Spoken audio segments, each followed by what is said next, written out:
মিজানের পাল্লা ভারী করতে চাও, ফাআম্মা মান সাকুলাত মাওয়াজিনুহু ফাহুয়া ফি আইশাতির রাদিয়া। মিজানের পাল্লা যারা ভারী করতে চাও তারা দুইটা জিকির করবা, সুবহানাল্লাহি ওয়া বিহামদিহি সুবহানাল্লাহিল আযীম। এই দুইটা শব্দ কালিমাতান হাবিবাতান ইলার রহমান, আল্লাহর কাছে খুব প্রিয়, সাকিলাতানি ফিল লিসান। এই জিহ্বার মধ্যে এই শব্দ দুইটা উচ্চারণে খুব সহজ, খুব পাতলা। সাকিলাতানি ফিল মিজান, কিন্তু এই শব্দ দুইটা মিজানের পাল্লায় রেখে দিলে অনেক ওজন হয়ে যাবে।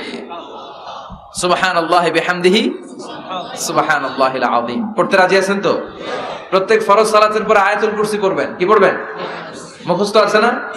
এটা পড়ে ফু দিলে কোন জিন পড়ি ব্ল্যাক ম্যাজিক কোনো কিছু আপনারা ধরতে পারবে না।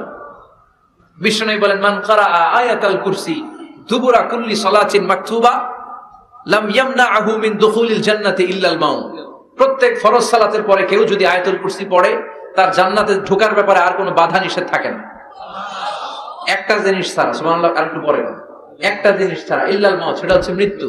লোকটা মরে না তাই জান্নাতে যায় না, মরলেই জান্নাতে। এবার সুবহানাল্লাহ। তাহলে প্রত্যেক ফরজ সালাতের পরে আয়াতুল কুরসি দরকার আছে না নাই? প্রত্যেক ফরজ সালাতের পরে সালাম ফিরিয়ে আওয়াজ করে পড়বেন আল্লাহু আকবার। 3 বার পড়বেন আস্তাগফিরুল্লাহ আস্তাগফিরুল্লাহ আস্তাগফিরুল্লাহ, সুবহানাল্লাহ 33 বার, আলহামদুলিল্লাহ 33 বার, আল্লাহু আকবার 34 বার, অথবা শেষে 3টা 33 বার পড়ে মিলাবেন লা ইলাহা ইল্লাল্লাহু ওয়াহদাহু লা শারীকা লাহু লাহুল মুলকু ওয়া লাহুল হামদু ওয়া হুয়া আলা কুল্লি শাইইন কাদির। আরেক বর্ণনা একটু বাড়ানো হয়েছে, ইউহয়ী ওয়া ইউমীত ওয়া হুয়া আলা কুল্লি শাইইন। এগুলো পড়ে না, কোত্থেকে কি হাবিজাবি পড়ে ঈমান নষ্ট করে। এজন্য মুমিন হবে, মুমিন they work smart, they don't work hard. মুমিন স্মার্টলি কাজ করে, মুমিন কষ্ট করে কাজ করে না। সুবহানাল্লাহ কইবেন না? মুমিন সুযোগ খোঁজে, মুমিন কাজ করে smartly. They don't work hard, they work smart. They work smart, তারা স্মার্টলি কাজ করে। আপনারা জানেন কাবা ঘরের 4টা কর্নার আছে। একটা কর্নারের নাম হচ্ছে রুকনুল হাজারিল আসওয়াদ, এটার নাম হচ্ছে ব্ল্যাক স্টোন কর্নার, যেখানে হাজরা আসওয়াদের পাথর আছে। এই পাথরটাতে চুমু দিলে জীবনের গুনাহ সব মাফ করে দেয় কে? এটা জান্নাতি পাথর।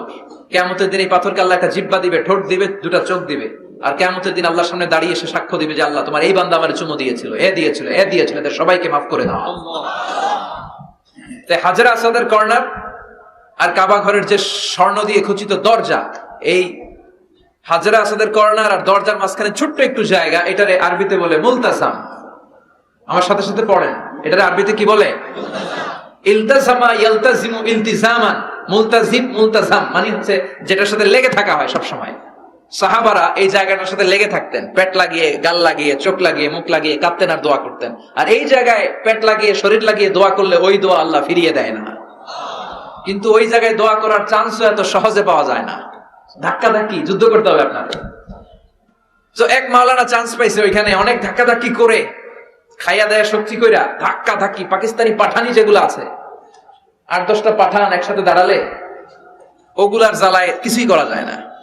এইভাবে তাকাইতে হয় ওদের দিকে, তাকাইলে আপনার টুপি পরে যাবে পিছনে, ইয়া উঁচুল। তো মাওলানা অনেক ধাক্কা ধাক্কি করে কোন রকম ওই মুলতাজামে হাত লাগাইতে পারছে। এখন আবার তো আরেক ধাক্কায় ওই যে চলে যাবে, কোনো হিসাব নাই। তো সেইখানে দাঁড়াই আল্লাহর কাছে দোয়া করছে, যেহেতু এই জায়গায় দোয়া করলেই আল্লাহ কবুল করে, এখন কয়টা যাবে আল্লাহর কাছে, সময় তো নাই। সে ওখানে হাত লাগিয়ে দোয়া করতেছে, আল্লাহ একটাই দোয়া, জীবনে যত দোয়া করছিলাম আর করবো সব দোয়া তুমি কবুল করে নিও। যত দোয়া জীবনে করছি আর মরার আগের দিন পর্যন্ত যত দোয়া আমি করব, এই দোয়াগুলো কবুল কইরো, এই একটাই চাওয়া, আর কিছু চাইলাম না তোমার কাছে। তো কিছু বাকি রাখছে? কথা বলে। The believer, they work smart, they don't work hard. বিশ্বাসীরা স্মার্টলি কাজ করে, ওরা শক্তি খাটিয়ে ঘাম ঝরিয়ে কাজ করে না, ওরা সুযোগ খোঁজে, ওরা ঝোপ বোঝে কোপ মারে, ঠিক কি না? যেখানে সওয়াব বেশি, অল্প কাজে প্রফিট বেশি, লাভ বেশি, ওইটাই না মানুষ করবে, ঠিক কি না? এই জন্য যে সহি আমলগুলোর কথা বললাম ফরজ সালাতের পরে, আজকে থেকে এগুলো আমরা করব, মনে থাকবে ইনশাআল্লাহ। পড়েন আর জোরে পড়েন ইনশাআল্লাহ। যে বইটা থেকে আমরা কয়েক মিনিট শোনার জন্য আজকে বসেছি, বইটার নাম সবাই বলেন। এই কোরআনে কোনো ভুল নাই, কোনো সন্দেহ নাই। This is the book, the most authentic and original book in the world, whereof there is no doubt in it, and a guidance to those who are muttaqin. আল্লাহ বললেন, যালিকাল কিতাব লা রাইবা ফিহি হুদাল লিল মুত্তাকিন। এমন বই যেটাতে সন্দেহের অবকাশ নেই, মুত্তাকিনদের জন্য গাইডলাইন। আবার রব্বুল আলামিন বলেন কিতাবুন আনজালনাহু ইলাইকা লিতুখরিজান নাসা মিনাল-যুলুমাতি ইলান-নূর। ও Muhammad, I've revealed this holy and sacred book unto you in order to lead the mankind out of darkness into the light. ও নবী, অনেকগুলো অন্ধকার থেকে একটা আলোর মশালের দিকে নিয়ে যাওয়ার জন্য আমি কোরআন নাজিল করেছি। বামপন্থীদেরকে ডানপন্থী বানানোর জন্য আমি কোরআন নাজিল করেছি। জাহান্নামীগুলারে জান্নাতি বানাতে আমি কোরআন নাজিল করেছি। সুবহানাল্লাহ পড়েন। ওই কোরআন থেকে আজকে আমরা কথা শুনবো, পড়েন ইনশাআল্লাহ। আমি আপনাদের খেদমতে আল কোরআন আল কারীমের 30তম পারার 112তম সূরা, খুব ছোট্ট একটি সূরা, সাইজে ছোট্ট হলেও ফজিলতের শেষ নাই, এই সূরার বরকতের শেষ নাই, এই সূরার ইম্পর্টেন্স, সিগনিফিকেন্স, স্ট্যাটাস, এগুলো শেষ নাই। অনেক ছোট ছোট জিনিসকে আমরা উপেক্ষা করি, আমরা গুরুত্ব দিতে চাই না, কিন্তু আসলে এটার গুরুত্ব যে কত বেশি আমরা বুঝি না। সূরাতুল ইখলাস হচ্ছে ওই রকম একটি সূরা যেটাকে আমরা গুরুত্ব দেই কম, আসলে অনেক গুরুত্বপূর্ণ। সুবহানাল্লাহ পড়েন। এমন একটা সূরা যে সূরাটা সবার মুখস্থ আছে, মুখস্থ নাই কার কার একটু হাত তোলেন। সবার মুখস্থ আছে না? আলহামদুলিল্লাহ পড়েন। তো এই সূরাটা থেকে কিছু কথা আজকে আমরা শুনবো, শিখবো, জানবো আমলের নিয়তে। নিয়ত খালেস করেন, ইন্নামাল আমালু বিন্নিয়াত। সব কাজের প্রতিফল দেয়া হবে নিয়তের উপর বেস করে, বেসড অন ইউর ইন্টেনশন। আপনার কি ইচ্ছা ছিল, এজন্য সব কাজ করার আগে নিয়তটাকে খালেস করবেন। নামাজে দাঁড়ানোর আগে যদি নিয়তে গোলমাল থাকে নামাজ হবে? কথা বলেন। আপনি যদি লোক দেখানোর জন্য সালাত পড়েন হবে? মানুষে আপনারে আলহাজ ডাকবে, এজন্য যদি হজ করেন কবুল হবে? এরকম হাজি আছে না নাই? আলহাজ না ডাকলে চাইতে হবে, আছে না নাই? তো আপনি চেতেন কেন? আপনি কি আলহাজ শোনার জন্য হজ করছেন? হজ করেছি কার জন্য? আতিমুল হাজ্জা ওয়াল উমরাতা লিল্লাহ। আল্লাহ শব্দ চুজিংটা দেখছেন? আল্লাহ রুচি দেখেছেন? লিল্লাহ, আল্লাহ যোগ করে দিয়েছে আতিমুল হাজ্জা ওয়াল উমরাতা লিল্লাহ। হজ এবং উমরা করবে শুধুমাত্র একজনকে খুশি করার জন্য, যিনি কে? এটার নাম ইখলাস। সবকিছু আল্লাহর জন্য করতে চাওয়া, এটার আরবি নাম হচ্ছে ইখলাস। আরবি নাম কি? আরে ইখলাস নামে আল্লাহ কোরআন একটা সূরা দিয়ে দিয়েছে। সুবহানাল্লাহ।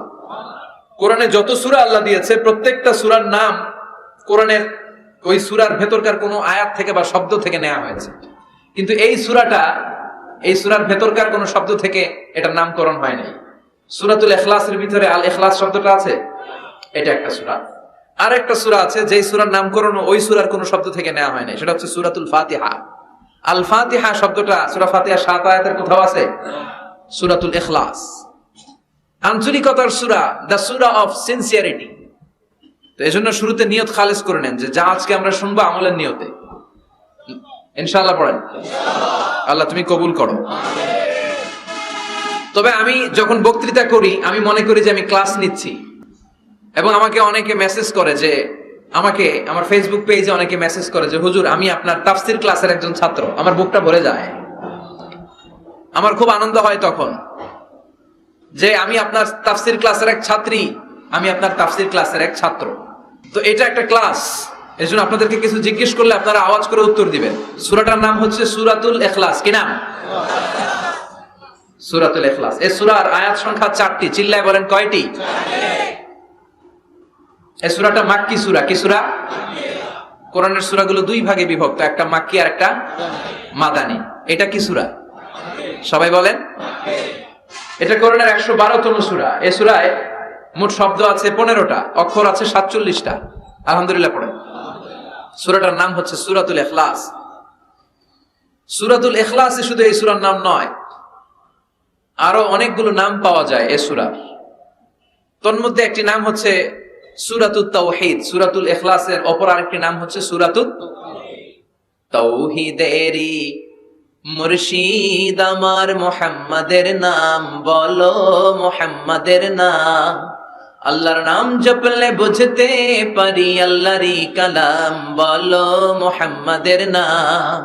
ওই নামেরই রশি ধরে যাই আল্লাহর পথে, ওই নামেরই ভেলায় চড়ে ভাসি নূরের স্রোতে,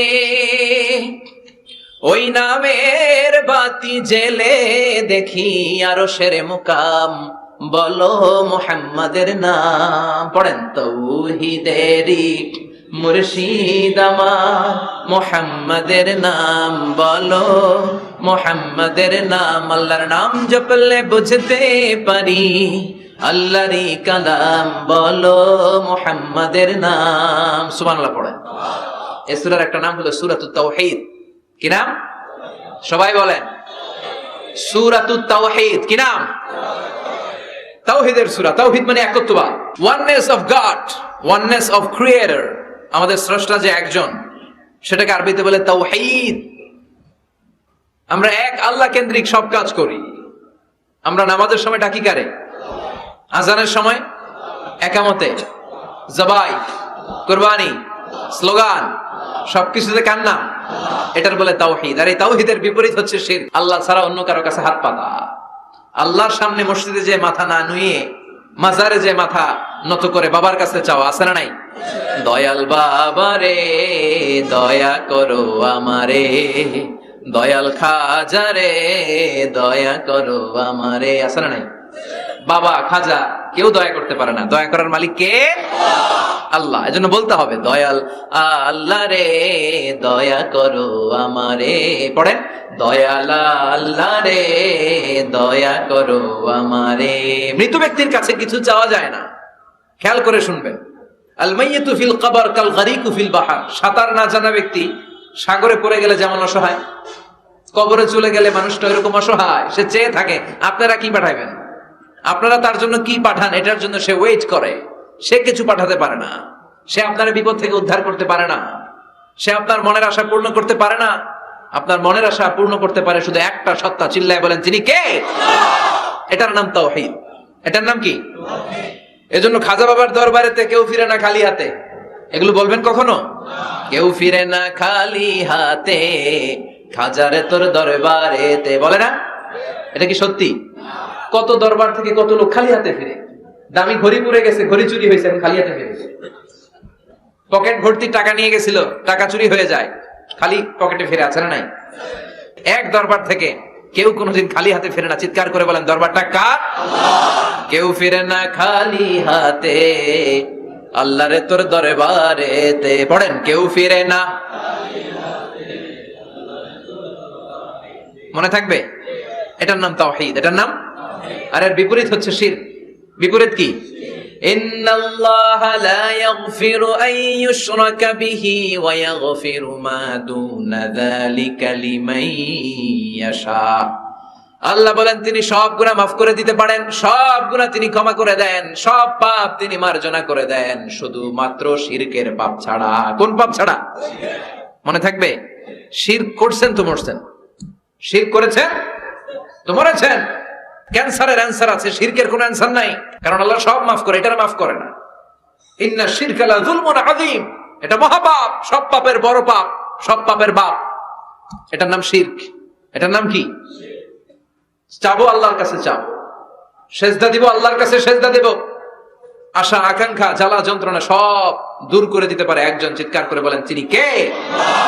বিশ্বনবী বলেন হাদিসে কুদসিতে আল্লাহ ফরমান, কিয়ামতের কঠিন ময়দানে পাহাড় পরিমাণ গুনাহ নিয়ে, সাগরের অথই জলরাশি পরিমাণ গুনাহ নিয়ে, ও বান্দা যদি তুমি আমার কাছে হাজির হয়ে যাও, ওই গুনার মধ্যে যদি শিরকের কোনো গুনাহ না থাকে, তাহলে আমি আল্লাহ পাহাড় পরিমাণ, সাগরের জলরাশি পরিমাণ ক্ষমার দয়া নিয়ে তোমার কাছে হাজির হয়ে যাব। লাইন আশরাকতা লা ইয়াহবাতান্না আমালুক ওয়া লা তাকুনান্না মিনাল খাসিরিন। যদি শিরক করো তোমার সব আমল শেষ। আপনার রোজা, আপনার নামাজ, আপনার জিকির, আপনার হজ, সবগুলোর বরবাদ করে দিবে কে? এজন্য আমরা যখন নামাজে দাঁড়াই, আল্লাহ বলে নামাজ পড়ে আগে ঘোষণা দে তুই মুশরিক না মুওয়াহহিদ। আমরা পড়ি ইন্নী ওয়াজ্জাহাতু ওয়াজহিয়া লিল্লাযী ফাতারাস সামাওয়াতি ওয়াল আরদা হানিফাও ওয়া মা আনা মিনাল মুশরিকিন। ওয়া মা আনা মিনাল, এর মানে কি? আমি মুশরিক না, আল্লাহ আমি মুশরিক না, আল্লাহ আমি মুশরিক না। আবার যখন আরাফার ময়দানে লক্ষ লক্ষ হাজী সাহেবান ইজার আর রিদা, সাদা রঙের একটা চাদর পরে, সাদা রঙের একটা লুঙ্গি পরে, চোখের পানি ছেড়ে আরাফার ময়দানে কাঁদে। আল্লাহ বলে কান্না করবি পরে, আগে বল শিরক করস নাকি? আমরা বলি লাব্বাইক আল্লাহুম্মা লাব্বাইক, লাব্বাইক লা শারীকা লাক, আল্লাহ কোনো শিরক করি না। তোমার সাথে কাউরে অংশীদার স্থাপন করি না, তুমি সব রাজার বড় রাজা, মহারাজা, তোমার সাথে কোনো শরীক নাই, তোমার সমকক্ষ মহাবিশ্বে কেউ নাই। এটার নাম তাওহীদ। এটার নাম কি? এজন্য শিরকের সাথে আমাদের কোন ধরনের সম্পর্ক। বিশ্বনবী বললেন শিরক হচ্ছে আখফা মিন দাবিবিন নামাল, পিঁপড়ার গুটি গুটি পায়ের চেয়েও ভয়ঙ্কর। পিঁপড়া যেমনি গুটি গুটি পায়ে হেঁটে হেঁটে মিষ্টির দোকানে ঢুকে যায়, যেখানে মিষ্টি রেখেছেন, মিষ্টি জাতীয় খাবার রেখেছেন, ওই পাতিলের ভেতরে লুকিয়ে লুকিয়ে গুটি গুটি পায়ে যেমনি পিঁপড়া ঢুকে যায়, তেমনি শির করলে শির গুটি গুটি পায়ে আপনার দেহের ভেতরে ঢুকে আপনার ঈমানকে বরবাদ করে সারখার করে দিবে, শেষ হয়ে যাবে আপনার ঈমান। এজন্য শিরকের সাথে আমাদের কোনো সম্পর্ক আছে? শিরকের সাথে যে সম্পর্ক নাই, তাওহীদে যে আমাদেরকে বিশ্বাসী হতে হবে, সেই লক্ষ্যে আল্লাহ তাআলা এই সূরার আরেকটা নাম দিলেন, সেটা হচ্ছে সূরাতুত তাওহীদ। সেটার নাম কি? তাহলে সূরাতুল ইখলাসে শুধু সূরাতুল ইখলাসের নাম নয়, এটার আরেকটা নাম কি মনে থাকবে সবার? এই সূরার আরেকটা নাম হচ্ছে সূরাতুল মা'রিফা। সূরাতুল, কথা বলেন, জোরে বলেন। আপনাদের জিমানি ধরছে? 2-4 জনই কয়, বাকিরা কয় না। বাকিরা কয় না, ক্লাস করুন না, আপনি পড়ায় যান। আছে না নাই? এই সূরার নাম সূরাতুল মা'রিফা। চিল্লায় বলেন কি নাম? এইভাবে উত্তর করতে হবে, মা'রিফা। মা'রিফা মানে জানা বা চিনা। মা'রিফা মানে কি? জানা বা চিনা। এই সূরা পড়লে আল্লাহরে জানা যায়, এই সূরা তেলাওয়াত করলে আল্লাহরে চিনা যায়। তাহলে যারা আল্লাহরে চিনে বেশি, আল্লাহরে জানে বেশি, আল্লাহরে মানে বেশি, তারাই মারেফতের লোক। কথা কন? কিন্তু আমগো বাংলাদেশে এটার নাম দিয়েছে মারেফত। মারিফা এটার নাম দিয়েছে কি? মারে, আসলে মাইরের পথ, ঠিক কি না? ইসলামের সৌন্দর্য, the beauty of Islam, that distorted the beauty of Islam, ইসলামের সৌন্দর্যকে তারা নষ্ট করেছে। এরকম আছে না? নামাজ পড়ে না, রোজা রাখে না, পর্দা করে না, চুলের মধ্যে জট পাকিয়ে রাখে, লাল শালু পরে ঘুরে বেড়ায়, আর বলে কলব পরিষ্কার তো সব পরিষ্কার। এরকম ডাকাইত আছে না নাই? দোদেল বান্দা কালমা চোরে, না পায় শ্মশান না পায় ঘর, দিন থাকিতে আয়রে পথে ছাইড়া দে ভণ্ডামি, ভণ্ডামি ভণ্ডামি ভণ্ডামি, ছাইড়া দে ভণ্ডামি। এগুলো হলো ভণ্ডামি। কথা বলেন। নামাজ কালাম পড়ে না, ইবলিশ শয়তানের নানা, কালাকুজু হয় না এগুলা। নামাজ নাই, তোর সাথে আমার কথা নাই, ঠিক কিনা? ও মারেফত শিখায় আমাদের। কি শিখায়? মারেফত। আমরা যে কত মারেফত আগে শিখে রাখছি ওইটা জানে না। যারা ইখলাসের সাথে আল্লাহর উপর তাওয়াক্কুল করে, ওরা হচ্ছে আহলুল মারেফা। চিল্লায় বলো ঠিক কিনা? নামাজ রোজা করে না, ইবলিশ শয়তানের নানা, ধর্মের একখান খুঁটি ধইরা কয়দিন করবা হয়রানি, ভণ্ডামি ভণ্ডামি ভণ্ডামি, ছাইড়া দে ভণ্ডামি। এরকম ভণ্ড আছে না নাই? এদের সাথে ইসলামের কোন সম্পর্ক? এই সূরার নাম সূরাতুল মা'রিফা। এই সূরা পড়লে আল্লাহরে জানা যায়, আল্লাহরে চেনা যায়, ঠিক কিনা? তাহলে শিখলেন এই সূরার একটা নাম সূরাতুত তাওহীদ, আরেক নাম সূরাতুল মা'রিফা। এই সূরার আরেকটা নাম সূরাতুস সামাদ। সূরাতুস, কারণ এই সূরার ভিতরে সামাদ শব্দটা আছে না নাই? সামাদ কার নাম? কথা বলেন। আল্লাহর নাম। সামাদ মানে হচ্ছে অমুখাপেক্ষী, যিনি কারো কাছে চায় না, সবাই তার কাছে চায়। তিনি কে? তিনি আল্লাহ। এটার নাম সূরাতুস সামাদ। সামাদ মানে অমুখাপেক্ষী। সামাদের বিপরীত শব্দ হচ্ছে সনাম। সামাদের বিপরীত কি? সানাম মানে মূর্তি। সানাম মানে মূর্তি। জাহেলি যুগে বিশ্বনবীর কাছে যখন সর্বপ্রথম তাওহীদের দাওয়াত আসলো, ওই সময় একটা লোক মূর্তির পূজা করত, মূর্তিটারে খুব দেখভাল করত, যত্ন করত, আদর সোহাগ করত, আর রাত্রিবেলা এটার সামনে মিষ্টি দই হালুয়া সিরা রাইখা কেঁদে কেঁদে মনের জ্বালার কথা মূর্তির কাছে কইত। সে ভাবতো এটাই আমার বড় খোদা। সে কি ভাবতো? এটাই আমার, এটারে বললেই এটাই আমার বিপদ থেকে মুক্তি দিবে, আমাকে পরিত্রাণ দিবে, আমাকে সেভ করবে এটা। এভাবে সে আল্লাহকে বাদ দিয়ে মূর্তির ইবাদত করত, মূর্তিকে খুব যত্ন করত। একদিন কোন এক কাজে মূর্তিটাকে রেখে সে ঘরের বাইরে গেল, এক পাশে গেল। কাজ শেষে এসে দেখে তার এই মূর্তির গায়ে পানি। মূর্তিটাকে দেখতে মনে হচ্ছে যে কে যেন গোসল করায় গেছে, পানি। তো সে ভাবলো যেহেতু আমার খোদার গায়ে পানি, এটা নিশ্চয়ই ভালো পানি হবে। He thought it is the water of mercy and blessings. সে ভাবলো it could be the water of rahmah, এটা মনে হয় রহমতের পানি হবে, যেহেতু খোদার গায়ে পানি। তো রহমতের গায়ে পানি শুকিয়ে যাওয়ার আগে খেয়ে ফেলি, তাহলে সব রহমত ঢুকবে কই? পেটে। When he thought it is the water of rahmah, water of mercy and blessings, he started to suck it with his tongue. সে জিহ্বা দিয়ে চাটতে শুরু করছে, চেটে চেটে সব রহমত নিয়ে নিচ্ছে পেটে। When he started to suck it, he found the taste is little bit bitter, the taste is weird. জিহ্বা দিয়ে যখন চাটতে শুরু করছে তখন সে পেল যে এটার স্বাদটা কেমন যেন কটা কটা লাগে, লবণাক্ত, একটু টক টক, হাজবুলার মতো লাগে। কিসের মতো? কিরে এরকম লাগে কেন? If it is the water of mercy, it should be sweeter. এটা যদি রহমতের পানি হয় এটা সুইট হবে, মিষ্টি হবে। এটা টক লাগে কেন, কটা লাগে কেন, ঘটনা কি? খুঁজতে লাগলো ডানে বায়ে, খুঁজতে খুঁজতে দেখে ঘরের পাশেই দুইটা খ্যাকশিয়া। অনেকে এই বর্ণনাটা দিতে যে কুকুরের কথা বলে, কিন্তু হাদিসে এসছে খ্যাকশিয়া, সালাবান, দুইটা খ্যাকশিয়া। দেখতো যে একটা খ্যাকশিয়াল এখনো পা উঁচু করে রাখছে, মাঝখান থেকে রহমতের পানি এখনো কিছু পড়ছে, just dropping the water of রাহমা, এখনো পড়তেছে টপ টপ। বোঝা যায় না? বোঝা যায়। টনক নড়েছে তার ঘুমন্ত বিবেক এবার জেগেছে। এবার সে চিন্তা করলো, হায় হায়, এতক্ষণ ভাবছি রহমতের পানি, এখন দেখি কুত্তার মুত, এখন দেখি খ্যাকশিয়ালের পেশাব। সর্বনাশ, কি করলাম এতটা বছর, এত টাকা, এত পয়সা, এত আদর সোহাগ যত্ন এটারে দিলাম, কি দিল তার বিনিময়ে সে আমাকে? যে একটা খ্যাকশিয়ালের পেশাব থেকে, কুকুরের পেশাব থেকে নিজের বাঁচাতে পারে না, সে জাহান্নামের আগুন থেকে কিয়ামতের দিন আমারে কেমনে বাঁচাবে? রাগের চোটে খোদারে ধরে দিছে আসা, খোদারে ধরে কি করছে? এক আসারে খোদার হাত পাও নাই, ভাঙ্গা খোদারে নিয়া দৌড়ে দৌড়ে বিশ্বনবীর কাছে এসেছে। এসে বলল, আব্দুল্লাহর বেটা মোহাম্মদ, এতদিন ভাবছি এটা খোদা, এখন দেখি হুদা। হুদা হুদা এটার পিছনে ঘুরছি, এটার কোনো পাওয়ার নাই, সব পাওয়ার আছে একজনের। চিল্লায় বলো, তিনি কে?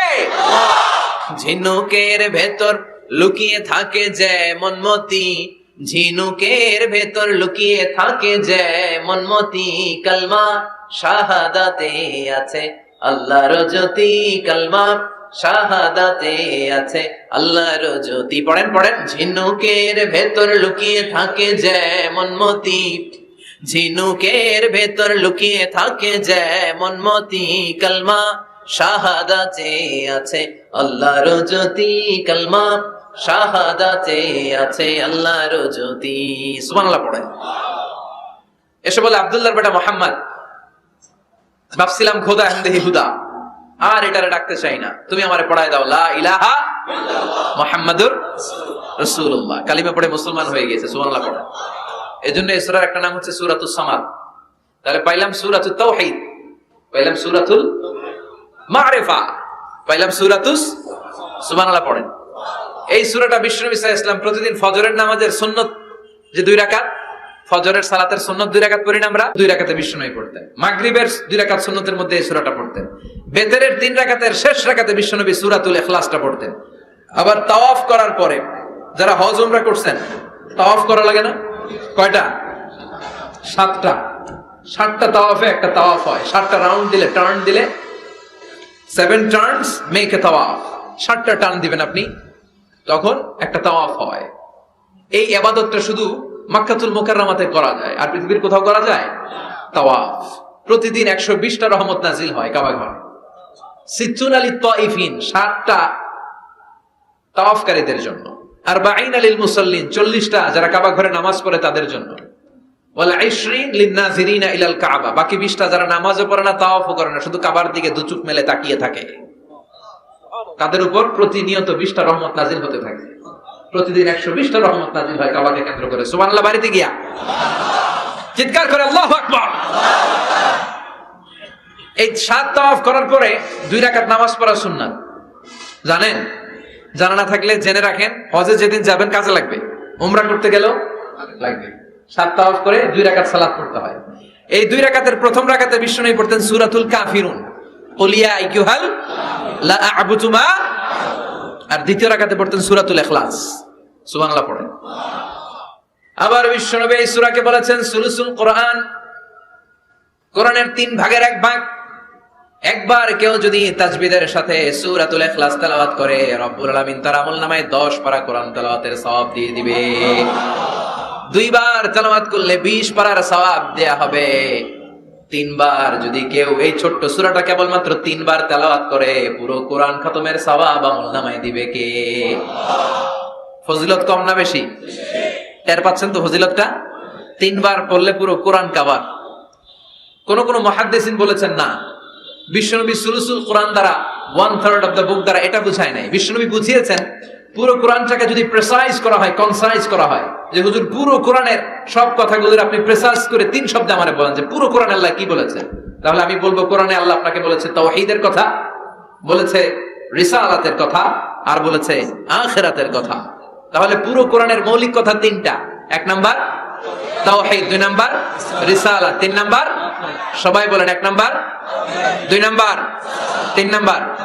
যেহেতু এই সূরাটা তাওহীদ নিয়ে কথা বলে, যেহেতু এই সূরাটা তাওহীদের রূপরেখা অঙ্কন করেছে, সেহেতু কেউ যদি এই সূরাটা পড়ে কেমন যেন সে কোরআনের 3 ভাগের 1 ভাগ তেলাওয়াত করে ফেললো। কোন সুবহানাল্লাহ। এজন্য এটাকে বিশ্বনবী বলেছেন সুলুসুল কোরআন, 1/3 অফ দ্য বুক। হয় একবার পড়লে 10 পারা, 2 বার 20 পারা, 3 বারে পুরো খতম, না হয় অন্তত তাওহীদের সব বিষয়গুলো আপনার অন্তরের মধ্যে ঢুকে যাবে। চিল্লায় কোন আল্লাহু আকবার। অনেক বরকতের সূরা। বিশ্বনবী মুহাম্মদ রাসূলুল্লাহ সাল্লাল্লাহু আলাইহি ওয়াসাল্লাম মক্কা থেকে মদিনায় হিজরত করে আসলেন। মদিনায় যাওয়ার আগে কোবা পল্লী, যারা হজ উমরায় গিয়েছেন, মক্কা থেকে মাত্র 5 কিলোমিটার দূর একটা মসজিদ আছে, মসজিদে কোবা। প্রতিদিন শনিবার বিশ্বনবী মসজিদে নববী থেকে কোবা মসজিদে হেঁটে হেঁটে যে 2 রাকাত নামাজ পড়তেন। কেউ যদি অজু করে, ঘর থেকে অজু করে যে কোবার মসজিদে নামাজ পড়ে, তার আমলনামে আল্লাহ একটা কবুল উমরা হজের সওয়াব দিয়ে দিবে। এজন্য দেখবেন প্রতি শনিবারে কোবা মসজিদে ভিড়। আমি যতবার গিয়েছি সৌদিতে, প্রত্যেক শনিবারে ওখানে জিয়ারত করেছি। শনিবারে যে কোবা মসজিদে আপনি নামাজ পড়বেন। এই কোবা মসজিদ তৈরি করে বিশ্বনবী চলে আসলেন মদিনাতুল মুনাওয়ারাতে। এসে তিনি জায়গা চুজ করলেন, কোথায় হবে আমার মসজিদ, লোকেশন চুজ করলেন। বিশ্বনবী লোকেশন চুজ করতে পারতেন খুব ভালো। খুঁজে খুঁজে এমন একটা জায়গা তিনি বাছাই করলেন, সেন্টার অফ দ্য সিটি, এটা শহরের একেবারে মাঝখানের জায়গা। বিশ্বনবী বললেন এই জায়গা আমার লাগবে। সুবহানাল্লাহ কইবেন না? কি জ্ঞান, কি বুদ্ধিমত্তা, কি ফিলোসফি ছিল বিশ্বনবীর। সব জায়গায় বিশ্বনবীর এই অভাবনীয় বুদ্ধিমত্তা। বিশ্বনবী যখন কোন যুদ্ধে যেতেন, যুদ্ধ ডান দিকে, যুদ্ধ কোন দিকে? কিন্তু সেনাপতি নিয়ে বের হইতেন বাম দিকে, বের হইতেন বাম দিক দিয়ে, গুইরা টুইরা ওই দিকে যেতেন। সুবহানাল্লাহ কইবেন না? যাতে কেউ কল্পনাই করতে না পারে কোথায় অ্যাটাক করবে। এটা হচ্ছে সেনাপতির যুদ্ধ কৌশল।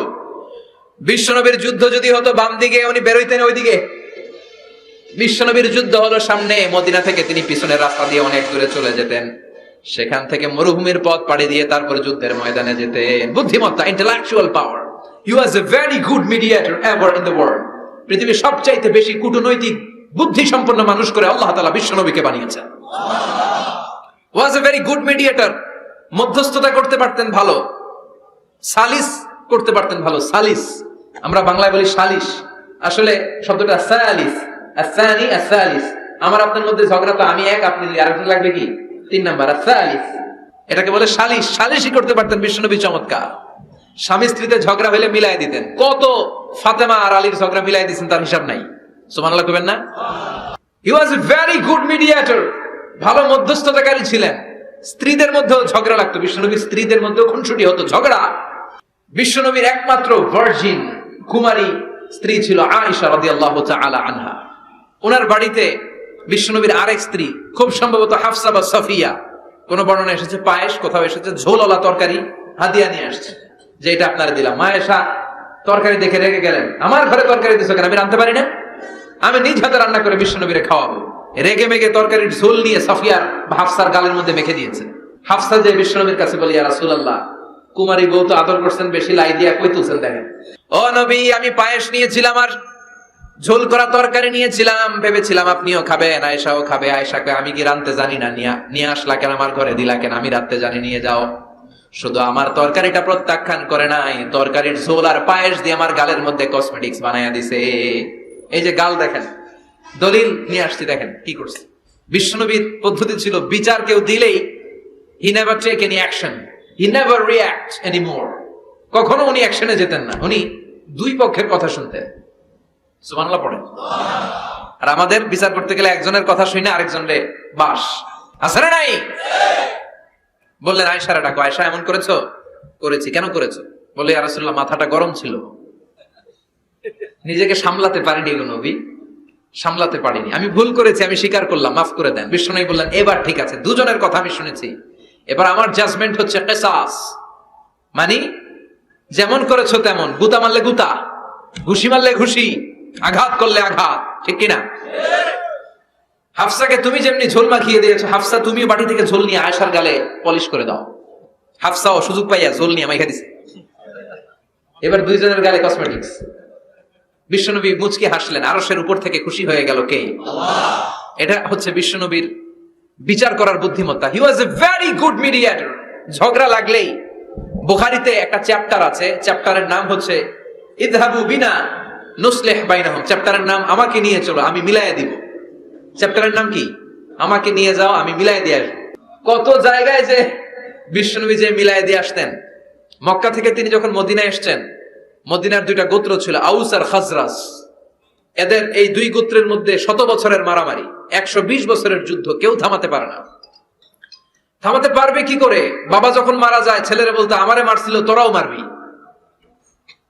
কেউ যখন ইন্তেকাল করে ওসিয়ত করে যেত, আমারে কোপাইছে, তোরাও কোপাবি, কোপায়া সাইজ করে ফেলবি। তো সবাই সবার রাগ আর ঝাল মেটানোর জন্য এরকম ছেলে মেয়েদেরকে ওসিয়ত করে যেত যে এই যুদ্ধ যেন বন্ধ না হয়, আমার প্রতিশোধ তুই নিবি বাবা। এরকম ডাকাইত কিছু লোক আছে না নাই? দাউ দাউ করে আগুন শুধু জ্বালাতে চায়। 120 বছরের যুদ্ধ কেউ থামাতে পারে না। বিশ্বনবী মক্কা থেকে মদিনায় হিজরত করলেন। মদিনায় যে উভয় পক্ষরে নিয়ে বসলেন, উভয় পক্ষের সব কথা শুনলেন। এরপরে কথা শোনার পরে মাত্র 7 দিনের ব্যবধানে বিশ্বনবী 120 বছরের যুদ্ধ মিটায় দিলেন। এতদিন পর্যন্ত নিয়ম ছিল আউসের কেউ খাজরাজের কোনো মেয়ে বিয়ে করে না, খাজরাজের কোনো ছেলে আউস থেকে মেয়ে নেয় না। ওদের আনন্দ ওদের মতো, এদের আনন্দ এদের মতো। এই মিলিয়ে দেওয়ার পর থেকে আউস আর খাজরাজের মধ্যে বিয়ে করানোর ধুম পড়ে গেল। এরা কুরবানির গোশত নিয়ে আউসের এরা খাজরাজের বাড়িতে দিয়ে আসে, খাজরাজের এরা আবার উট জবাই করলে বড় রান দিয়ে আসে আউসের কাছে। সুবহানাল্লাহ পড়ে। বিশ্বনবী ছিলেন গুড মিডিয়েটর। তিনি মদিনায় লোকেশন খুঁজতেছেন, কোথায় হবে আমার মসজিদ নববী, যেটা হবে আমার ক্যান্টনমেন্ট, যেটা হবে আমার গণভবন, যেটা হবে আমার বাসভবন, যেখান থেকে আমি মিলিটারি সোলজার পাঠাবো অ্যাটাক করার জন্য, যেখানে হবে আমার জেলখানা, যেখানে হবে আল্লাহর কাছে সেজদা দেয়া, জিকির করার জায়গা। চিল্লা এখন ঠিক কিনা? এখন মসজিদগুলোরে আমরা মনে করছি শুধু ইবাদতের জায়গা। এই মসজিদ কেন্দ্রিক সব হতে হবে। আপনি গোটা বিশ্ব দেখেন, বাংলাদেশের ছোট্ট একটা চিপার মধ্যে একটা মসজিদ দাঁড় করা হয়েছে। মসজিদ হবে অনেক বড় এরিয়া নিয়ে, পার্কিং লট থাকবে বড় বড়। মসজিদের একতলায় থাকবে কমিউনিটি সেন্টার, এক জায়গায় থাকবে হিজামা সেন্টার, এক জায়গায় থাকবে রুকিয়া সেন্টার, আরেক জায়গায় খতিব সাহেব সোশ্যাল কাউন্সিলিং করবে। যুবকদের কি সমস্যা, নারীদের কি সমস্যা, বিধবাদের কি সমস্যা, কার কি মাসালা জানার আছে, লিগ্যাল অপিনিয়ন জানার আছে, খতিব সাহেব সোশ্যাল কাউন্সিলিং করবে। চিল্লা এখন ঠিক কিনা? এইভাবে গোটা বিশ্বব্যাপী মসজিদ কেন্দ্রিক কাজ হয়। এদেশে মসজিদে শুধু নামাজ, আর কিছু নাই। বিশ্বনবী লোকেশন তালাশ করতেছেন, কোথায় বানানো যায় মসজিদ নববী। খুঁজতে খুঁজতে এমন জায়গা বিশ্বনবী চয়েস করলো, এটা ছিল ছাগল ঘোড়া এগুলোর আস্তাবল। কিছু জায়গায় খেজুর গাছের ভাঙা ক্ষেত, আর কিছু জায়গায় কাফির মুশরিকদের কবরস্থান। এখন এই জায়গায় মসজিদ করা তো কঠিন। বিশ্বনবী বললেন না, আমার নজর এক জায়গায় যদি পড়ে, ওইখান থেকে আমি ফিরাই না সহজে, ট্রাই করো, এটাই আমার লাগবে মসজিদে নববী। বিশ্বনবী বললেন ছাগল গরুর আস্তাবলকে সমান করো, খেজুর গাছ ভাঙা যেগুলো আছে খেজুর গাছগুলোরে কেটে ফেলো, কাফের মুশরিকদের যত কবরস্থান আছে কবরস্থান থেকে হাড্ডি গুড্ডি এখান থেকে নিয়ে অন্য জায়গায় দাফন করো। সুবহানাল্লাহ। মসজিদে নববী শুরু হয়ে গেল। নিজ হাতে পাথর কেটে কেটে তিনি মসজিদে নববী বানালেন। আর এর আগে যেটা বানায় আসছে ওটার নাম মসজিদে কোবা। ওটার নাম কি? আপনাদের এলাকায় অনেক জায়গায় আছে না মসজিদে কোবা? কুমিল্লাতে একটা আছে, আছে না? 2 জায়গায়। এই মসজিদে কোবাতে বিশ্বনবী সাল্লাল্লাহু আলাইহি ওয়াসাল্লাম এক সাহাবাকে ইমাম বানায় দিয়ে আসলেন। উনি ইমামতি করে ওই মসজিদে, আর বিশ্বনবী ইমামতি করে মসজিদ নববীতে। মসজিদে কোবার যে ইমাম, তিনি প্রতি রাকাতে জাহারি কেরাতে, মানে মাগরিব এশার ফজরের সালাতে প্রত্যেক রাকাতে সূরা ফাতিহার পরেই এই সূরা ইখলাস পড়ে। শুনতেছেন? প্রত্যেক রাকাতে সূরা ফাতিহার পরে কি পড়ে? ইখলাস। মাগরিবের প্রথম রাকাতেও ইখলাস, দ্বিতীয় রাকাতেও ইখলাস, এশার প্রথম রাকাতেও ইখলাস, দ্বিতীয় রাকাতেও ইখলাস। ইখলাস পরে এরপর অন্য একটা সূরা পড়ে, কিন্তু শুরু করে ইখলাস দিয়ে। ফজরের প্রথম রাকাতেও ইখলাস, দ্বিতীয় রাকাতেও। মুসল্লিরাকে পাইছি কি? পাইছি কি? খালি ইখলাস, খালি ইখলাস। যে ধরছে, আপনি পাইছেন কি বলেন? ইমাম সাহেব বলে কিছুই পাই নাই, আমার মন চায় আমি পড়ি, তোর মন চাইলে তুই পড়, নাইলে যা। তোর কমিটির সভাপতি সেক্রেটারি এই মসজিদের ইমাম হিসাবে আমার নিয়োগ দেয় না, নিয়োগ দিছে বিশ্বনবী। আমার নিয়োগ যদি বাতিল করতে হয় লাগবে বিশ্বনবীরে তুই ভাগ। তোমার মনে চাইলে পড়ো, নাইলে অন্য মসজিদে পড়ো, যাও মিয়া।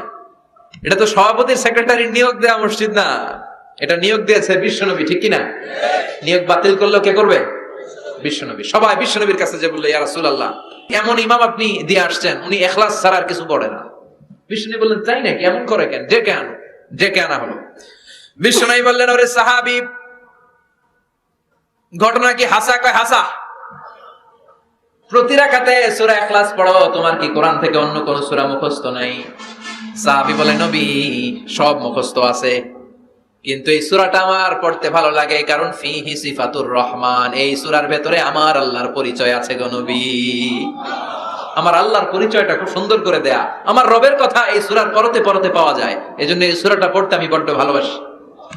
বিশ্বনবী বললেন, ইমামতি যাবে না, তোরটা পার্মানেন্ট হয়েছে। আল্লাহু আকবার। তোর ইমামতি পার্মানেন্ট করে দিলাম, যেমনে পড়াইতি এমনিই পড়াবি। প্রতি রাকাতে এই সূরাতুল ইখলাস তুমি পড়ো, সমস্যা নাই। এই যে তুমি সূরাতুল ইখলাস পড়ো, সূরাতুল ইখলাসকে ভালোবাসো, আল্লাহ বলেছেন এই ইখলাসের ভালোবাসার কারণে কিয়ামতের দিন আল্লাহ তোরে জান্নাতে ঢুকায়া দিবে।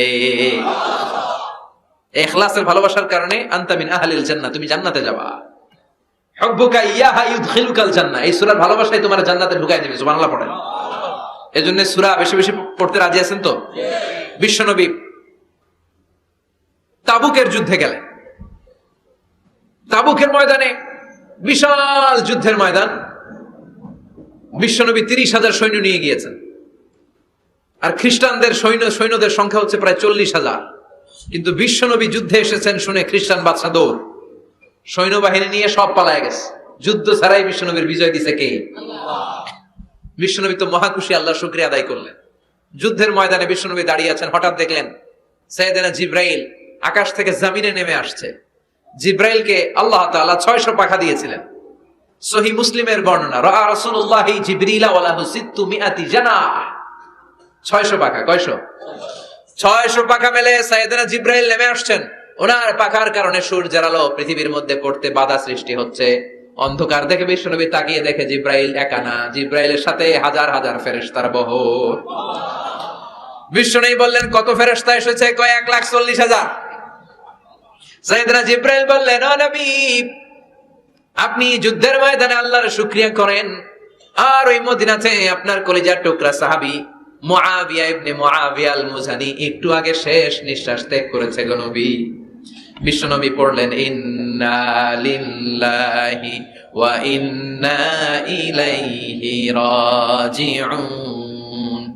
সাইয়েদনা জিবরাইল বলেন, নবী, এইমাত্র মুআবিয়া ইবনে মুআবিয়া আল মুজানি দুনিয়া থেকে বিদায় নিয়েছে, আপনি কি তার রূহের মাগফিরাতের জন্য গায়েবানা জানাজা পড়বেন না?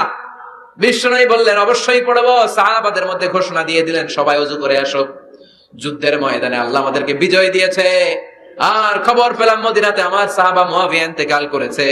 মুআবিয়ার রূহের মাগফিরাতের জন্য আমরা গায়েবানা জানাজা পড়ব। পড়েন সুবহানাল্লাহ। গায়েবানা জানাজা কি বুঝেন? লাশ থাকে না সামনে, লাশ নাই, 4 তাকবীর, এটা আপনি পড়তে পারেন, এটা আপনি পড়তে পারবেন। লাশ নাই, কিন্তু তার জন্য দোয়ার জন্য পড়তে পারবেন। জানাজা মানেই দোয়া, দোয়া লিল মাইয়িত। 4টা তাকবীর, আপনি অনেক দোয়া করছেন এই মরা লাশের জন্য, এটা তো অর্থ তো বোঝে না, এজন্য জানাজার পরে আবার হাত তুলে দোয়া করা লাগে আমাদের, কারণ কি দোয়া করছে এটা বুঝি নাই। বুঝলে কিন্তু আর লাগতো না, ঠিক কিনা? বিশ্বনবী সাহাবাদের নিয়ে দাঁড়ালেন, লম্বা লম্বা কাতার হলো। সাহাবীদের কাতারের শেষে সাইয়েদনা জিবরাইল 1,40,000 ফেরেশতাদেরকে নিয়ে জানাজায় শরীক হলেন। বিশ্বনবী 4 তাকবীর দিয়ে জানাজা পড়লেন, আল্লাহু আকবার, আল্লাহু আকবার, আল্লাহু আকবার, আল্লাহু আকবার। 4টা তাকবীরের মধ্য দিয়ে জানাজা শেষ করলেন। বিশ্বনবী তাকিয়ে দেখে সাহাবাদের পেছনে 1,40,000 ফেরেশতা দাঁড়িয়ে জানাজায় শরীক হয়েছে। বিশ্বনবী বললেন, জিবরাইল, কোনদিন তো এত ফেরেশতা নিয়ে কারো জানাজায় শরীক হতে দেখি নাই। ঘটনা কি? কি এমন আমল ছিল আমার মুআবিয়ার, যে আমলের কারণে মুআবিয়ার নামটা আল্লাহর আরশে চলে গিয়েছে? 1,40,000 ফেরেশতার বহর নিয়ে তুমি জানাজায় শরীক হয়েছো, কি এমন গোপন আমল ছিল আমার মুআবিয়ার, আমারে বলো। সাইয়েদনা জিবরাইল বললেন, নবী, আপনার মুআবিয়া বিশেষ একটা আমল করত। বিশ্বনবী বললেন, কি সেটা? সাইয়েদনা জিবরাইল বলে, আপনার এই সাহাবী কাইমান আও কাঈদান, জালিসান আও মাশিয়ান, উঠতে বসতে চলতে ফিরতে সব সময় আপনার এই সাহাবী পড়তে থাকতো কুল হুয়াল্লাহু আহাদ আল্লাহুস সামাদ লাম ইয়ালিদ ওয়া লাম ইউলাদ ওয়া লাম ইয়াকুল লাহু কুফুয়ান আহাদ। পড়েন সুবহানাল্লাহ। উঠতে বসতে চলতে ফিরতে সব সময় এই সাহাবীর একটা অভ্যাস ছিল, উনি কুল হুয়াল্লাহু আহাদের উপর আমল করতো, বেশি বেশি সূরাতুল ইখলাস পড়তো। পড়তে রাজি আছেন? আজ থেকে বেশি বেশি সূরাতুল ইখলাসের উপর আমল বাড়ানোর দরকার আছে না নাই? বিশ্বনবী প্রতিদিন সকালবেলা সন্ধ্যাবেলা ওয়া ইনদামা ইয়াযহাব ইলা ফিরাশি, আর রাতে যখন বেডে ঘুমাতে যেতেন হাত দুইটা এরকম করতেন, করে তিনি সূরাতুল ইখলাস পড়তেন, সূরাতুল ফালাক পড়তেন, সূরাতুন নাস পড়তেন, এই তিনটা সূরা পড়তেন। এই তিনটা সূরাকে একসাথে বলে তিন কুল। কি বলে? কুল আস-সালাসা, কারণ এই তিনটা সূরার শুরুতে কুল আছে না নাই? তিন কুল পড়ে বিশ্বনবী হাতের মধ্যে ফু দিতেন। ফু দিয়ে মাথা থেকে শুরু করে মুছতে মুছতে মুছতে মুছতে পা পর্যন্ত মুছতেন, হাত মুছতেন, সারা দেহের যতটুকু সম্ভব বিশ্বনবী সারা দেহের মধ্যে এই তিন কুল পড়া হাত দুইটা দিয়ে সারা দেহের মধ্যে বিশ্বনবী হাত বুলিয়ে দিতেন, মেসেজ করে দিতেন সুবহানাল্লাহ। সকালে সন্ধ্যায় আর রাতের বেলা বিছানায় গেলে। এটা protection from all the bad আইস। যত হিংসুক চক্ষু আছে, যত ভূত পেতনি আর শয়তানের অনিষ্ট আছে, সব থেকে আপনাকে রক্ষা করবে কে? এজন্য প্রতিদিন এগুলো পড়বেন। কি কি পড়বেন? এরকম হাত দুইটা মিলায়া সূরা ইখলাস, সূরা ফালাক, সূরা নাস, তিনটার বলে একসাথে তিন কুল। কি বলে? আজকে থেকে এটার আমল করা যাবে। মা আয়েশা যখন অসুস্থ হতেন বিশ্বনবীর কাছে যে বললেই বিশ্বনবী বলতেন, আয়েশা হাত দুইটার একসাথে করো, সূরা ফালাক পড়ো, ইখলাস পড়ো, নাস পড়ো, কুদাও আর সারা দেহে মেসেজ করো। সুবহানাল্লাহ পড়েন। বিশ্বনবী একবার সেজদায় আছেন। কিসে আছেন? চিল্লা এখন।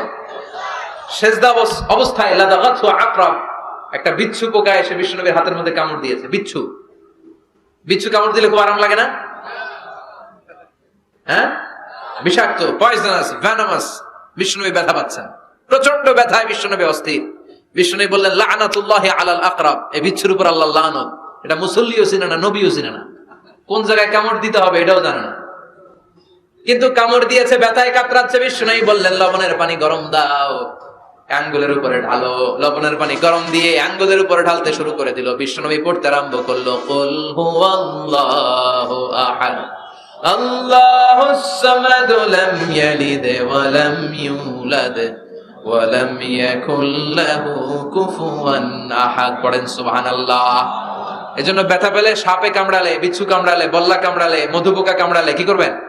সূরা ইখলাস, সূরা ফালাক, সূরা নাস, আবার বলেন সূরা ইখলাস, সূরা ফালাক, সূরা পড়ে ফু দিবেন। আর রাত্রিবেলা সকালবেলা ঘুমোতে যাওয়ার আগে হাতের মধ্যে ফুল দিয়ে সারা দেহে মেসেজ। মনে থাকবে না? মাহফিল শেষ, ওয়াজও শেষ, মনে থাকবে তো? আল্লাহ বললেন কুল হুয়াল্লাহু আহাদ। নবী আপনি বলেন আল্লাহ একজন, এক এবং অদ্বিতীয়। আমাদের আল্লাহ কয়জন? একজন হওয়াতে আমাদের জন্য লাভ না লস? কেমনে লাভ? তিনজন চারজন হইলে কইতাম আমগো আল্লাহ 60 জন। হ্যাঁ, তিনজন হইলে তিন রকম বলতো, একজনের খুশি করে পারি না। তিনজন হইলে ঝামেলা আছে না নাই? আল্লাহ যদি দুইজন হতো কি হতো? একজন বলতো এতদিন তুমি তোমার মন মতো মহাবিশ্বের সব কিছু পরিচালনা করেছো, আজকে থেকে আমি আমার মন মতো করবো। ঝামেলা আছে না নাই? এতদিন দুনিয়ার মানুষগুলো পায়ে ভর দিয়ে হাঁটতো, হাত দিয়ে খেত, এখন থেকে যতগুলা মানুষ আসবে সব হাতে চলবে আর পা দিয়ে খাবে। আছে না নাই? এতদিন যাবত মেয়েরা গর্ভধারণ করতো তোমার নিয়মে, ছেলেরা কামাই করতো, এখন থেকে পুরুষরা গর্ভধারণ করবে, মেয়েরা কামাই করবে। আছে না নাই? এতদিন তুমি পূর্ব দিক থেকে সূর্য উঠিয়েছো, পশ্চিম দিকে অস্ত দিয়েছো, কালকে থেকে আমার নিয়মে পশ্চিম দিক থেকে সূর্য উঠাবো আমি, পূর্ব দিকে অস্ত যাবে। কিলাকিলি আছে না নাই? দুইজনের মধ্যে যদি সংলাপ সমঝোতা না হইতো মারামারি আছে না? এজন্য আল্লাহ বলেন লাউ কানা ফীহিমা আলিহাতুন ইল্লাল্লাহু লাফাসাদাতা। মহাবিশ্বে আল্লাহ একজন না হয়ে যদি একাধিক হতো, মহাবিশ্বটা মুহূর্তের মধ্যে ধ্বংস হয়ে যেত। ঠিক কি না? এজন্য আল্লাহ একজন হওয়াতে আমাদের লাভ হয়েছে। তিনজন হইলে তিন রকম কথা কইতো। ঠিক কি না? একজন বলতো আমারে বেশি ডাকস না কেন, ওরে ডাকস কেন? একজন বলতো ওরে ডাকস, আমারে ডাকস না কেন? ওর জিকির করলি, আমার নামের জিকির করলি না কেন? ওরে খুশি করতে চাস, আমারে করস না কেন? ভেজাল হইতো না? এখন একজন, মারলেও আসি, কাটলেও আসি, বাঁচলেও আসি, একজন। সুবহানাল্লাহ পড়েন। এটা সহজ হয়ে গেছে। এজন্য আল্লাহ বললেন কুল হুয়াল্লাহু, সবাই বলেন কুল হুয়াল্লাহু আহাদ, মানে এক বা একক। আল্লাহর কোনো শরীক নাই, তার কোনো সাথী নাই, তার কোনো বন্ধু নাই, তার কোনো বাবা নাই, তার কোনো পিতা নাই, তিনি হলেন আহাদ। আহাদ হচ্ছে আল্লাহর চমৎকার একটা নাম। সাইয়েদনা বেলাল রাদিয়াল্লাহু তাআলা আনহুকে ঈমান আনার জন্য অত্যাচার শুরু করা হলো। এমন কোন মাইর নাই তারা দেয়া হয় না, পিটিয়ে পিটিয়ে রক্তাক্ত করে জমিনে ফেলে রাখা হতো, পিটিয়ে গোশত হাড্ডি থেতলে ফেলা হতো। প্রচন্ড মরুভূমির গরম বালুর মধ্যে ওনাকে শুইয়ে রেখে পেটের উপরে পাথর চাপা দেয়া হতো, বলতো এবার জিকির কর লা ইলাহা ইল্লাল্লাহ। বেলাল আর জিকির করতে পারে না, লা ইলাহা ইল্লাল্লাহ শ্বাস বেরোয় না, শ্বাস যেটা ঢুকায় বের করতে পারে না, শ্বাস নিতে পারে না, লা ইলাহার আওয়াজ আর মুখ দিয়ে বের হয় না। এবার বেলাল ছোট্ট করে আল্লাহর ডাকে পড়ে আহাদ। কি পড়ে? আরো জোরে পড়েন। এজন্য আল্লাহ বললেন কুল হুয়াল্লাহু আহাদ, তিনি এমন আল্লাহ, তিনি হলেন আহাদ। আহাদ ছিল বেলালের জিকির, ঠিক কিনা? এখন আজান আছে কিন্তু বেলালের রূহ নাই, মানুষ আছে কিন্তু সেই ঈমান নাই, চিল্লা এখন ঠিক কিনা? আজ সেই কোরআন আছে, হাদিস আছে, সেই ঈমান আরে মানুষ নে, সেই আলী হায়দারে উসমান নেই। আজানের ধ্বনি আছে আগেরই মতোই, আজানের ধ্বনি আছে আগেরই মতোই, বেলালের সেই রূহ নেই, বেলালের সেই রূহ নেই। আজ সেই কোরআন আছে, হাদিস আছে, সেই ঈমান আরে মানুষ নেই, সেই আলী হায়দারে উসমান নেই। ফলসফা আছে আগেরই মতোই, ফলসফা আছে আগেরই মতোই, গজলের সেই তালকিন নেই, গজলের সেই তালকিন নেই। আজ সেই কোরআন আছে, হাদিস আছে, সেই ঈমান আরে মানুষ নেই, সেই আলী হায়দারে উসমান নেই। চিল্লায় বলেন ঠিক কিনা? আজান আছে, বেলালের রূপটা নাই। দর্শন শাস্ত্র আছে, লজিক আছে, মান্তিক আছে, ফলসফা আছে, কিন্তু গাজালির সেই তালকিন নাই। চিল্লায় এখন ঠিক কিনা? এজন্য আল্লাহ বললেন আমার নাম হলো আহাদ, কুল হুয়াল্লাহু আহাদ। এরপর আল্লাহ বললেন আল্লাহুস সামাদ, আমার নাম হলো সামাদ। ওনার নাম কি? সামাদ মানে অমুখাপেক্ষী, কাদিউল হাজাত, যিনি সবার চাহিদা পূরণ করে। তিনি কে? যিনি সবাইরে দেয়, কারো কাছ থেকে কিছু চায় না। তিনি কে? সবাই যার কাছে ঠেকা, যিনি কারো কাছে ঠেকা না। চিল্লায় বলেন তিনি কে? মা ইউসমাদু ইলাইহিল খালকু কুল্লু, যার দিকে গোটা পৃথিবী হাত পেতে ফরিয়াদ করে, যার দিকে পৃথিবী সব সত্তা তাকিয়ে থাকে। তিনি রহমতের বারিধারা নাজিল করলে, তিনি রিজিক দিলে আমাদের বেঁচে থাকা সম্ভব। তিনি ছাড়া কেউ আমাদের রিজিকের যোগান দিতে পারে না। তার নাম কি? আল্লাহ ডেকে বলে গোলাম লাউ আন্না আউওয়ালাকুম ওয়া আখিরাকুম ওয়া ইনসাকুম ওয়া জিন্নাকুম, তোমাদের শুরু থেকে শেষ পর্যন্ত, আদম থেকে শেষ পর্যন্ত যত লক্ষ কোটি মানুষ দুনিয়ায় আসবে, সবগুলো মানুষ বিশাল এক মরু প্রান্তরে দাঁড়িয়ে যদি আমি আল্লাহর কাছে চাইতে শুরু করে দাও, সবাই যদি আল্লাহর কাছে মনের সব চাওয়াগুলো বলে, আল্লাহ আমারে বাড়ি দাও, আমার গাড়ি দাও, নারী দাও, এটা দাও, ওটা দাও, আমার সব দাও, আল্লাহ সবাইকে সব যদি দান করে দেয়, আল্লাহর ক্ষমতার 1 ইঞ্চিও কমবে না, আল্লাহর ধনভাণ্ডারের 1 ইঞ্চিও ঘাটতি হবে না। সুবহানাল্লাহ পড়ে। এজন্য কেউ যেটা পারে না, পারে কে? আমাদের যার যা দরকার আল্লাহ যদি সবাইরে সব দিয়ে দেয়, ওনার ভান্ডারের কিছু কমতি হবে? এজন্য ওনার নাম সামাদ। সবাই ওনার কাছে হাত পাতে, উনি হাত পাতে কার কাছে? কথা কন। সবাই ওনার কাছে ঠেকা, উনি ঠেকা কার কাছে? এজন্য আল্লাহ বললেন কুল হুয়াল্লাহু আহাদ আল্লাহুস সামাদ লাম ইয়ালিদ ওয়া লাম ইউলাদ ওয়া লাম ইয়াকুল লাহু কুফুয়ান আহাদ। লাম ইয়ালিদ ওয়া লাম ইউলাদ, তিনি জন্ম দেয়ও নাই, জন্ম নেয়ও নাই। সুবহানাল্লাহ পড়েন। আমার বাবা আছে না? আপনার বাবা আছে না? আল্লাহর বাবা আছে? সুবহানাল্লাহ পড়েন। আমাদের ছেলে মেয়ে হয় না? আমাদের কারো ছেলে হয়, কারো মেয়ে হয়। আল্লাহর ছেলে মেয়ে আছে? কথা কন। মক্কার মুশরিকরা বলতো আল মালাইকাতু বানাতুল্লাহ, ফেরেশতারা আল্লাহর মাইয়া। কি কইতো? ফেরেশতারা আল্লাহর মেয়ে। আর বলতো সাইয়েদনা উযাইর আলাইহিস সালাম আল্লাহর ছেলে, সাইয়েদনা ঈসা আলাইহিস সালাম আল্লাহর ছেলে, ফেরেশতারা হলো আল্লাহর মেয়ে। আল্লাহ বলে ভুল বললি, লাম ইয়ালিদ ওয়া লাম ইউলাদ। সুবহানাল্লাহ। তার কোনো নসবনামা নাই, আমাদের নসবনামা আছে। আমার নাম মিজান, বাবার নাম আলী আহমদ, দাদার নাম জাইনুল আবেদিন, তার বাবা মাকরাম, তার বাবা অমুক সমুক। আছে না নাই? আপনার নাম কি? আপনার আব্বার নাম কি? তার বাবার নাম? হাসিদ আলী, ওনার বাবার নাম? আপনার আব্বার নাম? হ্যাঁ, মমতাজ উদ্দিন। বাবার নাম? কেরামত আলী। দাদার নাম? খায়া ফলাইছে, মনে থাকে না আমাদের। বিশ্বনবীর বাবার নাম আব্দুল্লাহ, তার বাবার নাম আব্দুল মুত্তালিব, ওনার বাবার নাম হাশিম, ওনার বাবার নাম কিলাব, মুররা, গালিব, ফেহের, এভাবে যেতে যেতে আদনান, যেতে যেতে ইসমাইল, যেতে যেতে ইব্রাহিম আলাইহিস সালাম, যেতে যেতে শীস, যেতে যেতে আদম আলাইহিস সালাম। এটা বিশ্বনবীর নসবনামা, ঠিক কি না? আমাদের নসবনামা থাকে, আমাদের বংশ পরিক্রমা থাকে। আমার নাম অমুক, বাপের নাম অমুক, দাদার নাম অমুক। তো আল্লাহর নাম আল্লাহ, আল্লাহর বাপের নাম কি? আল্লাহর দাদার নাম আছে? আছে। এজন্য আল্লাহ বললেন লাম ইয়ালিদ ওয়া লাম ইউলাদ ওয়া লাম ইয়াকুল লাহু কুফুয়ান আহাদ। আল্লাহু আকবার। ওয়া লাম ইয়াকুল লাহু কুফুয়ান আহাদ, মহাবিশ্বে তার মতো কেউ নাই, তিনি তার মতো। লাইসা কামিসলিহি শাই, কেউ তার মতো নয়, তিনি তার মতো। সুবহানাল্লাহ। তার মতো ক্ষমতায়, তার মতো শক্তিতে, কুদরতে মহাবিশ্বে দ্বিতীয় কোন সত্তা আছে? সৌন্দর্যে আল্লাহর চেয়ে সুন্দর কেউ আছে? কথা কন। দুনিয়া সুন্দর, মানুষ সুন্দর, আসমান সুন্দর, জমিন সুন্দর, সুন্দরে সুন্দরে পাল্লা, জানি না কত সুন্দর তুমি আল্লাহ, জানি না কত সুন্দর তুমি আল্লাহ। পড়ে, দুনিয়া সুন্দর, মানুষ সুন্দর, আসমান সুন্দর, জমিন সুন্দর, সুন্দরে সুন্দরে পাল্লা, জানি না কত সুন্দর তুমি আল্লাহ, জানি না কত সুন্দর তুমি আল্লাহ। সুবহানাল্লাহ পড়েন। ইন্নাল্লাহা জামিল ইউহিব্বুল জামাল, আল্লাহ নিজে সুন্দর, আল্লাহ সৌন্দর্যকে পছন্দ করেন। মহাবিশ্বে তার সমকক্ষ কেউ নাই, তার মতো সুন্দর কেউ নাই, ঠিক কি না? জান্নাতে যারা ঢুকবে in the day of judgement, কিয়ামতের দিন জান্নাতীরা আল্লাহকে দেখতে পাবে। ইন্নাকুম সাতারাউনা রাব্বাকুম আয়ানান কামা তারাউনা হাযাল কমার।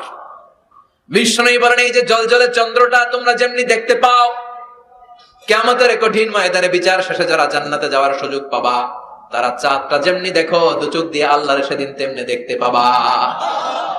জান্নাতীদেরকে নাজ নেয়ামত সব দেওয়ার পরে আল্লাহ বলবেন, ও জান্নাতীরা, কোরআনে হাদিসে নবীর কাছে আলেমদের মুখে যত নাজ নেয়ামতের কথা শুনেছো সব পাইছো না? সবাই বলবে, আল্লাহ পেয়েছি, অনেক মौज মাস্তি করেছি, জান্নাতকে মজা লেলো, জান্নাত তোমারই হ্যায়, সব পাইছি আল্লাহ সব। এক জান্নাতে হাত তুলে বলবে, আল্লাহ একটা পাই নাই। কি বাস নাই? আপনার এই তো পাই নাই। সুবহানাল্লাহ কবেন না? আল্লাহ আপনারে পাই নাই। তখন আল্লাহ তাআলা নিজের গোপন সৌন্দর্যকে সেদিন জান্নাতীদের কাছে প্রকাশ করে দিবে। বিশাল এক কনফারেন্স রুমে জান্নাতের ভেতরে লক্ষ লক্ষ নবীদেরকে নিয়ে বসবেন, সবার সামনে থাকবে বিশ্বনবীর সিংহাসন। সুবহানাল্লাহ পড়ে। তারপরে অন্যান্য নবীরা, আল্লাহর ওলিরা, শাহিদরা, সালেহিনরা, মুমিন বান্দারা, আপনারা সবাই থাকবেন ওই দিন ইনশাআল্লাহ। কোন আল্লাহ তার নিজের সৌন্দর্য প্রকাশ করবেন জান্নাতীদের সামনে। লক্ষ লক্ষ কোটি কোটি জান্নাতীরা বসে থাকবে, আল্লাহ দেখাবেন ওনার সৌন্দর্য। 70,000 নূরের পর্দার কথা আমরা বলি, বর্ণনাটা দাঈফ, আসলে যে কত পর্দা আল্লাহই ভালো জানে। আমরা বলে থাকি 70,000। এই পর্দার অন্তরাল থেকে আল্লাহ তাআলা নূরের ঝলকানি একটু জান্নাতীদের দেখিয়ে দিবেন। উজুহু ইয়াউমাইযিন নাযিরা ইলা রাব্বিহা নাযিরা, জান্নাতীরা পাগল হয়ে থাকবে আল্লাহর দেখার জন্য। আল্লাহ 1 সেকেন্ডের ক্ষুদ্র ভাগ, 1 মাইক্রোসেকেন্ড, 1 মাইক্রোসেকেন্ডের 1000 ভাগ করলে 1 ন্যানো সেকেন্ড, 1 ন্যানো সেকেন্ডের জন্য আল্লাহ নূরের ঝলকটা জান্নাতীদের দেখিয়ে দিবেন।